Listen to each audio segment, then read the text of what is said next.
Hey guys, this is computer मेरो र आजको क्लासमा भने हामी PDLC को बारेमा पढ्छौँ। PDLC अर्थात् प्रोग्राम डेभलपमेन्ट लाइफ साइकल। कुनै पनि प्रोग्राम बन्नको लागि स्टार्टिङबाट एन्डसम्मको हरेक स्टेपहरूलाई चाहिँ हामी सिरियल्ली स्टडी गर्नुलाई नै PDLC भन्छौँ। सो डेफिनेसन तपाईले हेर्न सक्नुहुन्छ, नोट पनि गर्न सक्नुहुन्छ। Program development life cycle refers to the series of stages that takes place in creating a complete program। एउटा कम्प्लिट प्रोग्राम बनाउनको लागि चाहिने एभ्री स्टेप्सहरू चाहिँ इन्भल्भ हुने सबै स्टेप्सहरू चाहिँ PDLC हो। सो PDLC लाई स्टडी गर्ने थुप्रै मोडल्सहरू छन्। इटरेटिभ मोडल, त्यस्तै गरी तपाईको स्पाइरल मोडल र अन्य धेरै मोडल्सहरू छन्। त्यो मध्ये मैले चाहिँ यहाँ वाटरफल मोडलको बारेमा तपाईलाई बुझाउँछु, किनभने यो सबैभन्दा इजिएस्ट मोडल हो। सो वाटरफल मोडलको स्टेजेसहरू छ, त्यो याद गर्नुपर्छ। त्यसको लागि तपाईले याद गर्नुस् PADIM, प्याडिम हैन, यो प्याडिम भनेर याद गर्नुस्।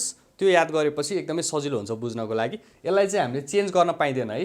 P पछि D लेख्न पाइँदैन, P पछि I लेख्न पाइँदैन, PADIM नै हुन्छ। सो यो प्याडिम भनेको के हो भन्दाखेरि हेर्नुस्, प्लानिङ, एनालाइसिस, डिजाइन, इम्प्लिमेन्टेसन र मेन्टेनेन्स।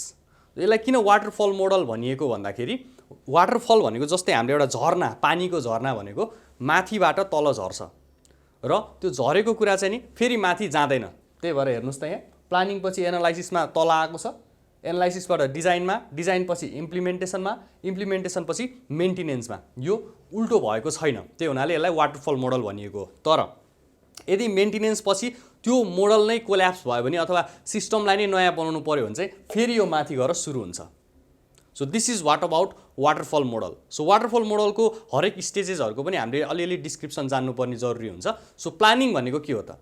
प्लानिङ भनेको हेर्नुस्, कुनै पनि हामीले बनाउने प्रोग्रामको स्कोप, हामीले प्रोग्राम के को लागि बनाउँदैछौँ त, स्कोप डिफाइन गर्नु भनेको प्लानिङ हो। र प्रब्लम स्टेटमेन्ट, हाम्रो प्रोग्राम के को लागि, कसरी बन्दैछ त, किन बन्दैछ त भन्ने कुराहरू, यसले कस्तो टाइपको प्रब्लमहरू सल्भ गर्छ त भन्ने कुराहरूको डिफाइन गर्नु पनि त्यो पनि प्लानिङमै पर्छ भने त्यसको लागि चाहिने स्ट्र्याटेजीहरू पनि प्लानिङमै आयो। र यसको गोल भनेको मिसन, भिजन र अब्जेक्टिभ्सका कुराहरू आयो, त्यो सबै प्लानिङमा पर्ने भयो। त्यस्तै गरी दोस्रो स्टेजमा आउँछ एनालाइसिस। सो एनालाइसिस भनेको फिजिबिलिटी स्टडी हो। फिजिबिलिटी स्टडी भनेको टेक्निकल हुन सक्यो, तपाईको ह्युमन रिसोर्सेस हुन सक्यो, मार्केट स्टडी हुन सक्यो र एक्जिस्टिङ सिस्टममा पनि के कस्तो कमी कमजोरी छ भन्ने कुराहरू पढ्ने, केलाउने, रिसर्च गर्ने, स्टडी गर्ने र त्यसमा भएका कुराहरू यदि पुरानै सिस्टम चल्ने रहेछ भने त्यसलाई चाहिँ अपग्रेड गर्ने, नत्र भए चाहिँ नयाँतिर कसरी मोड्ने अथवा के छ मार्केटको डिमान्ड के छ भन्ने कुराहरूको आधारमा चाहिँ सिस्टम बनाउनु पर्ने हुन्छ। त्यो चाहिँ हाम्रो एनालाइसिस फेजमा आउने भयो। त्यसमा टेक्निकलदेखि लिएर फाइनेन्सियल कुराहरू पनि आउँछ। अब कति कस्ट पर्न जान्छ, के पर्न जान्छ भन्ने कुरा पनि एनालाइसिस फेजमै आउने भयो।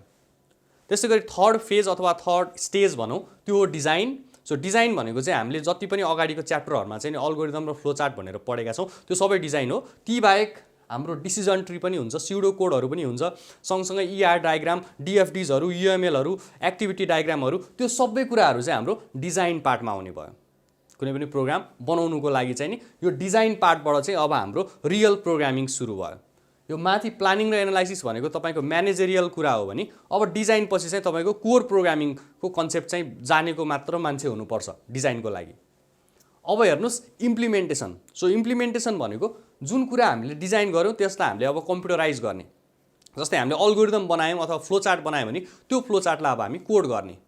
सो कोडिङ चाहिँ इम्प्लिमेन्टेसनको पार्टमा आउने रहेछ। सँगसँगै हेर्नुस् टेस्टिङ, कोड मात्र गरेर त भएन, त्यसले चल्छ कि चल्दैन र त्यसमा के इरर कसरी आइडेन्टिफाई गर्न सकिन्छ भन्ने कुराहरूको लागि पनि चेक गर्नु पर्यो। टेस्टिङका धेरै टाइप्सहरू हुन्छन्, जस्तै युनिट टेस्टिङ, त्यस्तै beta testing, white box testing, black box testing.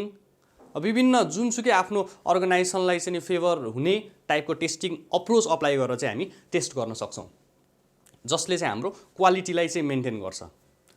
हेर्नुस् अर्को इन्स्टलेसन पनि इम्प्लिमेन्टेसन पार्टमै पर्छ भने फाइनली डकुमेन्टेसन पनि हाम्रो इम्प्लिमेन्टेसन पार्टमै पर्छ। हामीले के गर्यौँ, कसरी गर्यौँ भन्ने कुराको डकुमेन्ट बनाउनु पनि इम्प्लिमेन्टेसन पार्टमै हो। र फाइनली फिफ्थ स्टेजमा PADIM को एममा हामी हेर्छौँ मेन्टेनेन्स। सो मेन्टेनेन्स भनेको त्यो हामीले बनाएको सिस्टमलाई म्यानेज गर्ने, सँगसँगै केही बिग्रेको छ भने रिपेयर गर्ने, आवश्यक परेको छ भने अपडेट अथवा अपग्रेड गर्ने। सो यो चाहिँ मेन्टेनेन्स पार्टमा आयो। सो यो थियो PDLC को बारेमा। एक्जाममा फ्रिक्वेन्टली सोधिने क्वेसन हो। तपाईले यही वाटरफल मोडललाई चाहिँ अप्लाई गर्नुभयो भने फलो गर्नुभयो भने इजिली तपाईले एक्जाममा गुड मार्क्स ल्याउन सक्नुहुन्छ। सो अरू भिडियोजको लागि कम्प्युटर मेरो हेर्दै गर्नुहोला। Thank you.